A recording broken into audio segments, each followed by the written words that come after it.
अस्सलाम वालेकुम दोस्तों, चाला खुशो खैरा उम्मीद तव्हां सब खुश हूंदव।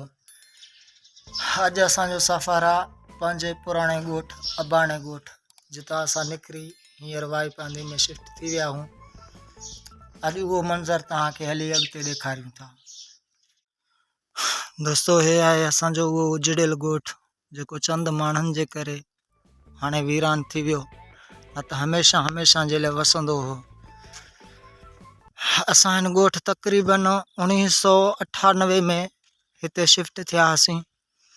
तॾहिं कंहिंजो बि घर कोन हूंदो हो, सिर्फ़ु हिकिड़ो घर असांजो हूंदो हो। कुझु बि कोन हूंदो हो, न पाणी हूंदो हो, न बिजली हूंदी हुई, न का बि सहूलियत कान हूंदी। पोइ बि असां हिते ॾुखियो सुखियो वक़्तु गुज़ारियोसीं, बचपनो असांजो हिते गुज़रियो। पर अॼु उहे जायूं वीरान लॻियूं पियूं आहिनि। हे असांजी भेण जो घर हूंदो हो, हे बि असांजी भेण जो घर हूंदो हो। हाणे हलो तव्हांखे मां पंहिंजे घर जो दीदार करायां। हे ॿई घर असांजा हूंदा हुआ। हे पहिरियों मुंहिंजे भाउ जो घर हूंदो हो, हे मुंहिंजो घर हूंदो हो। असां नंढा वॾा थी हिते रहियासीं। असांजे वञण खां पोइ, हितां निकिरण खां पोइ हिते माल वंदू अची रहिया, जिन्हनि माल रहायो पंहिंजो। हे मुंहिंजो घर हूंदो हो। तव्हां ॾिसो था गुलाम मुस्तफ़ा लगारी। हिते मुंहिंजो बचपन गुज़रियो।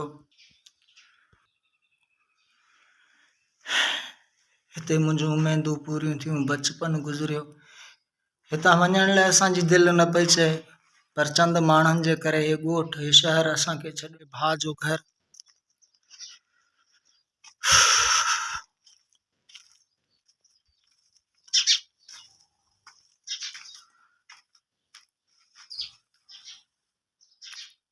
ॾुखियो सुखियो वक़्तु हिते गुज़ारींदा आयासीं।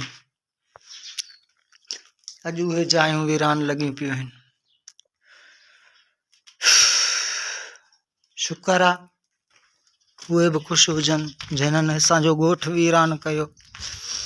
हाणे सॼो ॻोठ वीरान आहे। हे सभु घर बाद में आया। इहो घर आयो, हे आया, इन जे परियां साम्हूं इहो आया, हे आया, इन खां परियां साम्हूं इहो। हेॾां हे केर बि कोन हूंदो हो, सवाइ असां खां ॿियो केर बि कोन हूंदो हो। तॾहिं बि असां ॾुखे सुखे वक़्त में हिते रहंदा हुआसीं।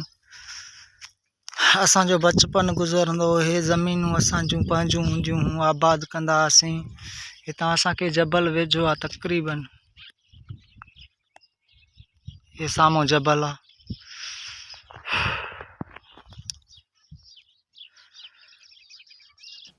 जॾहिं पंहिंजे ॻोठ अचूं था तॾहिं हर यादगिरी अची थी वञे। हिते असांजो बचपन गुज़रियो हो, हिते असां खेॾींदा हुआसीं।